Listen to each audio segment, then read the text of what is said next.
আলোচ্য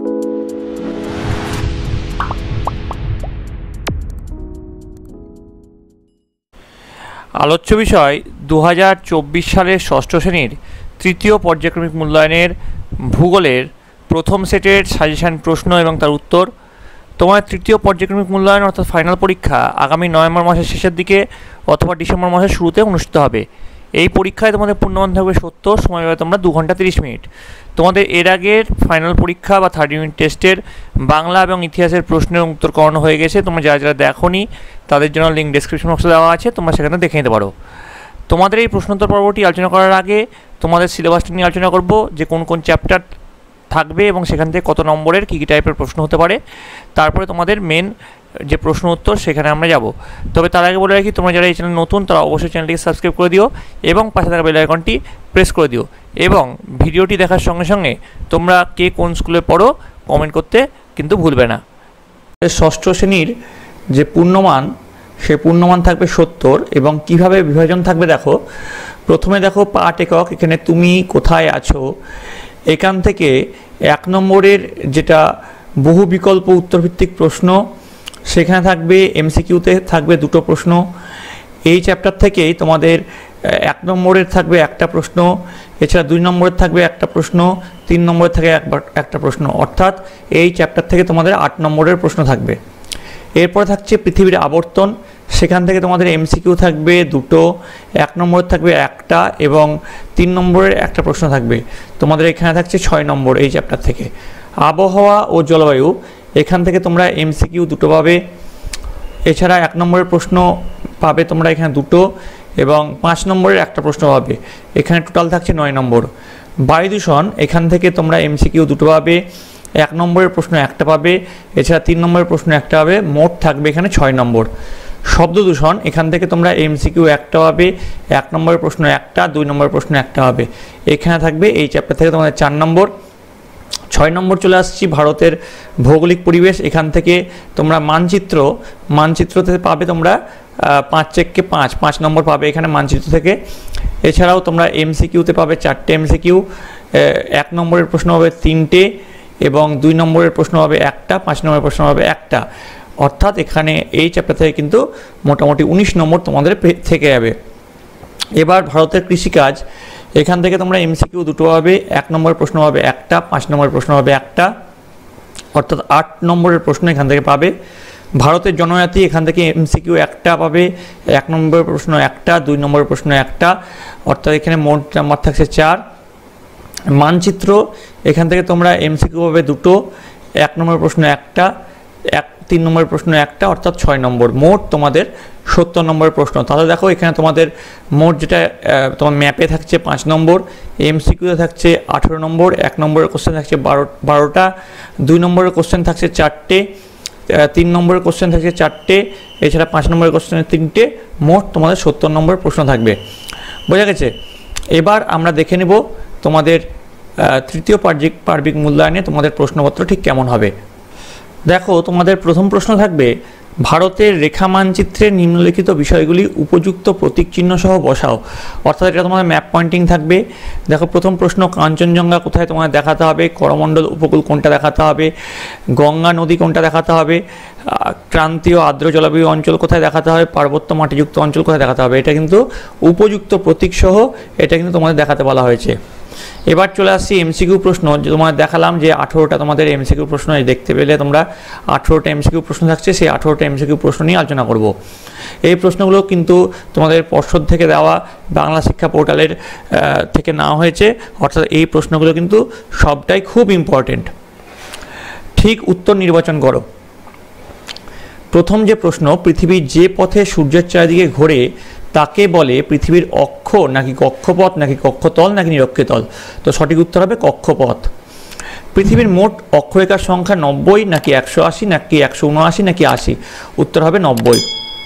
পৃথিবীর আবর্তনের বেগ সবচেয়ে কম হয় নিরক্ষরেখায় নাকি মেরুতে নাকি কর্কট ও মকরক্রান্তি রেখায় নাকি সুমেরু ও কুমেরু বৃত্তরেখায়। উত্তর হবে সুমেরু ও কুমেরু বৃত্তরেখায়। আন্তর্জাতিক তারিখ রেখা কল্পনা করা হয়েছে, এটা উত্তর হবে প্রশান্ত মহাসাগরের উপর দিয়ে।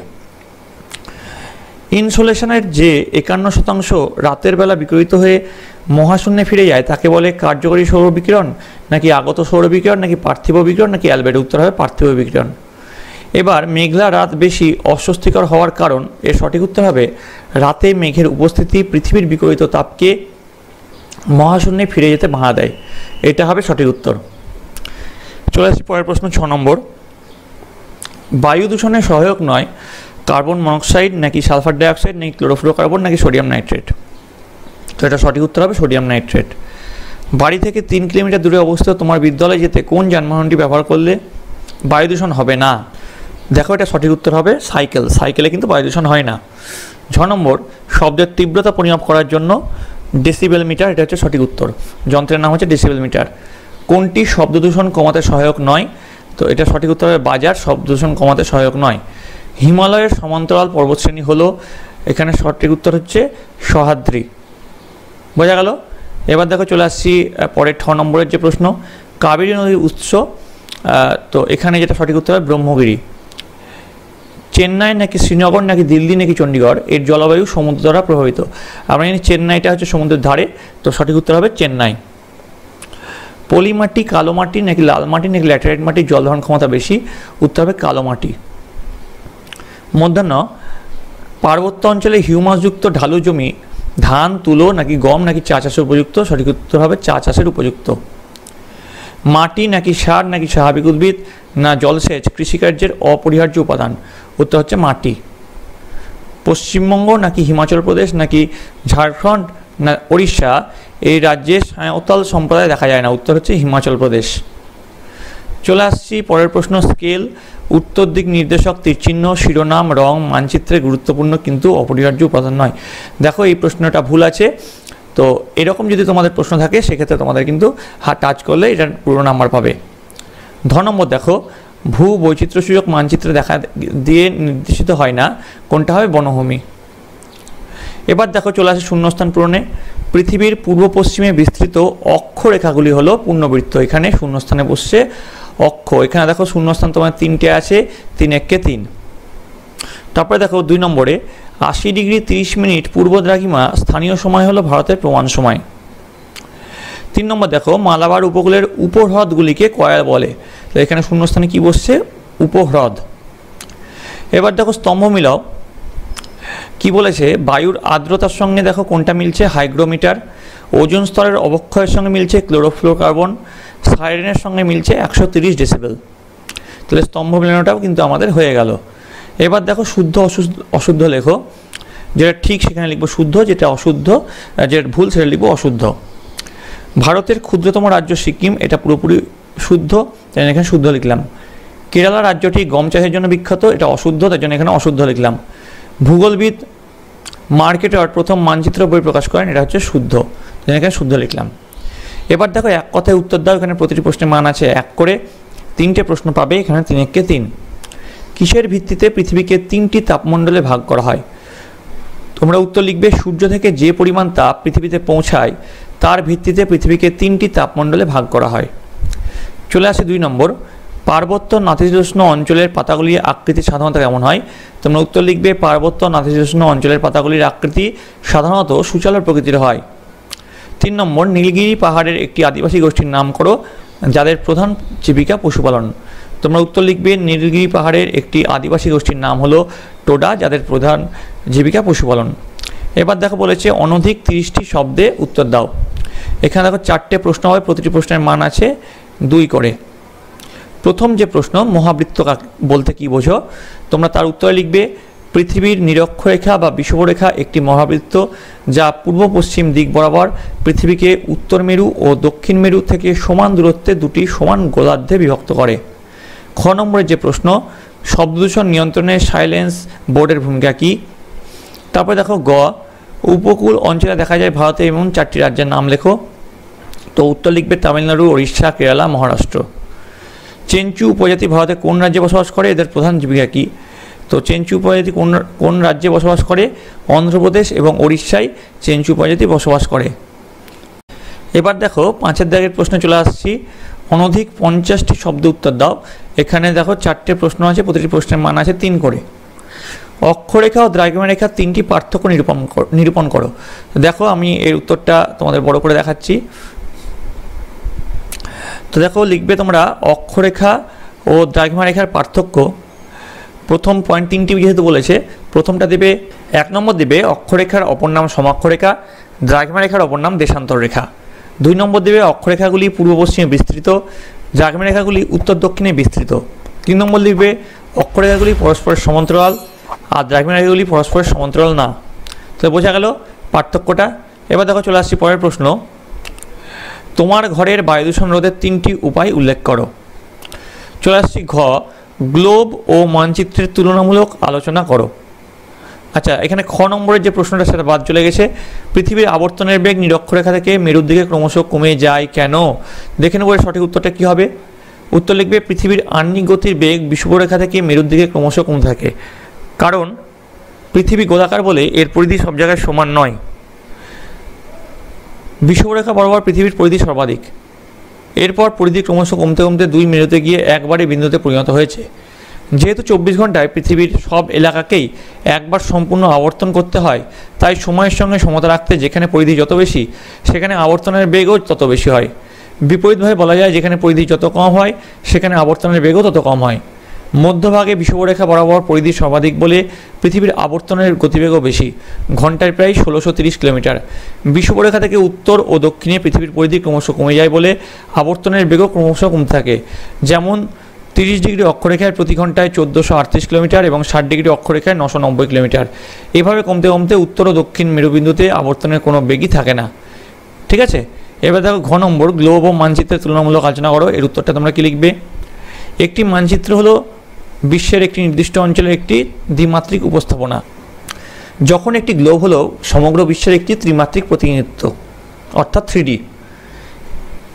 পরের পয়েন্ট লিখবে একটি মানচিত্র একটি বিশ্বে একটি ভৌগোলিকভাবে এবং গ্রাফিকভাবে একটি গ্লোবের ওপর প্রতিনিধিমূলক বিবরণ একটি বিমূর্ত উপস্থাপনা হয়। তার ত্রিমাত্রিক চিত্রের কারণে ধরুন একটি গ্লোব এর উপর সহজে প্রতিনিধিত্ব করা যাবে। তারপর পয়েন্ট লিখবে কখনো কখনো মানচিত্রে নির্দিষ্ট রাজ্যগুলির এবং সাম্রাজ্যের উপস্থাপনা থাকবে, একটি গ্লোবের এই উপস্থাপনা বহন করে না। তাহলে ঘ নম্বরের উত্তর তোমাদের হয়ে গেল। এবার দেখো পরের প্রশ্ন 6-এর ক। দেখো 6 নম্বরের যে প্রশ্নগুলো আছে সেই 6 নম্বরের প্রশ্ন দেখো কি বলেছে, অনধিক 80টি শব্দে উত্তর দাও। এবং এখানে দেখো 3টে প্রশ্ন আছে, প্রতিটি প্রশ্নের মান আছে 5 করে, 3 5 15।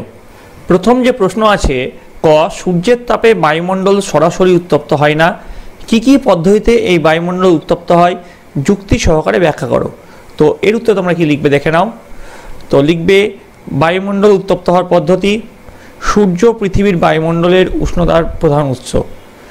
সূর্যরশ্মির তাপীয় ফলের মাধ্যমে বা ইনসোলেশনের মাধ্যমে পৃথিবীর বায়ুমণ্ডল কয়েকটি পর্যায়ক্রমিক পদ্ধতিতে উত্তপ্ত হয়ে ওঠে।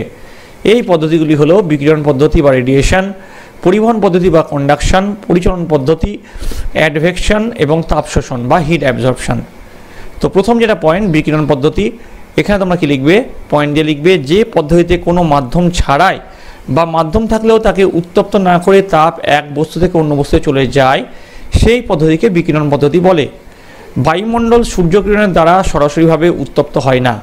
সূর্য থেকে আলোর তরঙ্গ বায়ুমণ্ডল ভেদ করে ভূপৃষ্ঠে এসে পড়ে। সূর্য থেকে আগত বিকিরিত তাপশক্তি পৃথিবীর বায়ুমণ্ডলের মধ্য দিয়ে ভূপৃষ্ঠে এসে পড়লেও বায়ুমণ্ডলকে প্রথমে উত্তপ্ত না করে ভূপৃষ্ঠে এসে পড়ে। ভূপৃষ্ঠ সেই তাপ শোষণ করে উত্তপ্ত হয়ে ওঠে।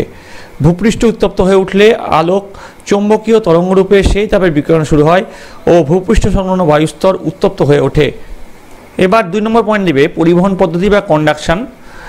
যে পদ্ধতিতে কোনো পদার্থের উষ্ণতর অংশ থেকে শীতলতর অংশের তাপ সঞ্চারিত হয় কিন্তু পদার্থের অণুগুলোর স্থান পরিবর্তন করে না, সেই পদ্ধতিকে পরিবহন পদ্ধতি বলে।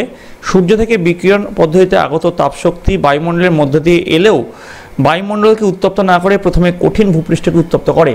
ভূপৃষ্ঠ সংলগ্ন বায়ু ভূপৃষ্ঠের সঙ্গে লেগে থাকার ফলে পরিবহন পদ্ধতিতে ভূপৃষ্ঠ সংলগ্ন বায়ুমণ্ডল উত্তপ্ত হয়। ক্রমে ভূপৃষ্ঠ সংলগ্ন বায়ুস্তর থেকে উত্তাপ উপরের অপেক্ষাকৃত শীতল বায়ুস্তরে পরিবাহিত হয়। এইভাবে বায়ুমণ্ডল উত্তপ্ত হয়। 3 নম্বর পয়েন্ট লিখবে পরিচলন পদ্ধতি বা কনভেকশন। ভূপৃষ্ঠ সংলগ্ন বায়ুস্তর অধিক উত্তপ্ত হওয়ার ফলে বায়ু প্রসারিত হালকা হয়ে উপরে উঠে যায়। তখন সেই শূন্যস্থান পূরণের জন্য ওপরের অপেক্ষাকৃত শীতল বায়ু নিচে নেমে আসে। তারপর ওই বায়ু আবারও ক্রমে উষ্ণ ও হালকা হয়ে পুনরায় ওপরে উঠে যায়। এইভাবে নিচ থেকে ওপরে ও ওপর থেকে নিচে বায়ু চলাচলের ফলে উল্লম্বভাবে বায়ুমণ্ডলের বিভিন্ন স্তরে উত্তাপ ছড়িয়ে পড়ে ও বায়ুমণ্ডল উত্তপ্ত হয়। বায়ুমণ্ডল উত্তপ্ত হওয়ার এই পদ্ধতিকে পরিচালন প্রক্রিয়া বলে। এবার পরের পয়েন্ট দিবে অ্যাডভেকশন। এক জায়গার উত্তাপ বায়ুর মাধ্যমে যখন ভূপৃষ্ঠের সঙ্গে অনুভূমিকভাবে বা সমান্তরালে অন্য জায়গায় চলে যায় তাকে অ্যাডভেকশন বলে। অ্যাডভেকশন পদ্ধতিতে অনেক সময় শীতল বায়ু ভূপৃষ্ঠের সমান্তরালে উষ্ণ বায়ুর দিকে প্রবাহিত হয়ে তাপ সঞ্চালনের মাধ্যমে উত্তপ্ত হয়ে ওঠে। যেমন নিম্ন অক্ষাংশের বেশি উষ্ণতা বায়ুপ্রবাহের মাধ্যমে উচ্চ অক্ষাংশের বায়ুমণ্ডলে স্থানান্তরিত হয়। পরের পয়েন্ট দিবে তাপ শোষণ বা হিট অ্যাবজর্পশন। সূর্যরশ্মি যখন বায়ুমণ্ডলের মধ্য দিয়ে আসে তখন তার কিছু অংশ বায়ুমণ্ডলের অবস্থানকারী কার্বন ডাইঅক্সাইড সহ অন্যান্য গ্যাস, জলীয় বাষ্প, ধূলিকণা প্রভৃতি আগত সূর্যরশ্মি থেকে তাপ শোষণ করে বায়ুমণ্ডলের সামান্য উত্তপ্ত করে তোলে। তো এই গেল তোমাদের 6 কয়ের তোমার যে উত্তর সেটা এইভাবে তোমরা লিখবে। এবার চলে আসছি পরবর্তী প্রশ্ন। ভারতের জলবায়ু দক্ষিণ পশ্চিম মৌসুমী বায়ু ও উত্তর পূর্ব মৌসুমী বায়ু দ্বারা কীভাবে প্রভাবিত হয়? এটা হচ্ছে প্রথম পার্ট। দ্বিতীয় পার্ট হচ্ছে অরণ্য আমাদের বন্ধু। এই বিবৃতি বা বক্তব্যের সপক্ষে তোমার মতামত দাও। তারপর চলে আসছি গ নম্বর। যে কোনো একটি কৃষিজ ফসল উৎপাদনের ক্ষেত্রে কৃষিকাজে প্রয়োজনীয় উপাদানের যে কোনো 5টি ভূমিকা সংক্ষেপে ব্যাখ্যা করো। তো এই গেল তোমাদের 70 নম্বরের প্রশ্ন। তোমাদের এই প্রশ্ন যেহেতু বাংলা শিক্ষা পোর্টাল থেকে পাওয়া, অর্থাৎ এই প্রশ্ন প্রত্যেকটি প্রশ্ন কিন্তু খুব ইম্পর্টেন্ট। আশা করি তোমাদের এই প্রশ্নগুলো খুব ভালো লেগেছে। তোমাদের এই প্রশ্নগুলো যদি ভালো লাগে থাকে অবশ্যই লাইক করবে, বন্ধুদের কাছে অনেক অনেক শেয়ার করবে। তোমরা যদি এই চ্যানেল নতুন হয়ে থাকো তোমরা অবশ্যই সাবস্ক্রাইব করে দেবে এবং পাশে থাকা বেল আইকনটি প্রেস করে দেবে যাতে এই চ্যানেলে নতুন কোনো ভিডিও এলে তার সর্বপ্রথম আপডেট তোমাদের কাছে এসে পৌঁছায়। তোমরা সকলে ভালো থাকো, তোমরা সকলে সুস্থ থাকো।